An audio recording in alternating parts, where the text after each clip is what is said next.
আপনারা গীবত কাকে বলে চিনেন তো? নবী সাল্লাল্লাহু আলাইহি সাল্লাম বলেছেন, আতাদরুনা মাল গীবাহ, তোমরা কি জানো গীবত কাকে বলে? সাহাবীরা বলেছেন নবী সাল্লাল্লাহু আলাইহি সাল্লামকে, আল্লাহ এবং তার রাসূল ভালো জানেন। নবী সাল্লাল্লাহু আলাইহি সাল্লাম গীবতের সংজ্ঞা দিচ্ছেন, গীবত হলো যিকরুকা আখাকা মা ইয়াকরাহুহু, তুমি কারোর পিছনে যদি এমন কিছু বলো যেটা তার সামনে বলে সে মনে কষ্ট পাবে, এর নাম গীবত। এখন একটা মানুষের সামনে বললে সে মনে কষ্ট পাবে, এটা তার পেছনে বলতেছেন, লোকটা এখানে নাই, তার অগোচরে আরেকজনের কাছে বলতেছেন, এটার নামই কি?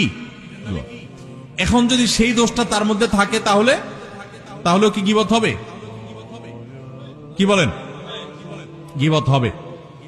আমাদের দেশে যারা গীবত করে, সবাই কম বেশি গীবত অনেক সময় হয়ে যায় আমাদের দ্বারা, আল্লাহ আমাদের মাফ করুক। গীবত করার ক্ষেত্রে কিছু লোক আছে যারা গীবত করে, গীবত করার সময় শয়তান তাদেরকে একটা মাসআলা সাপ্লাই করে।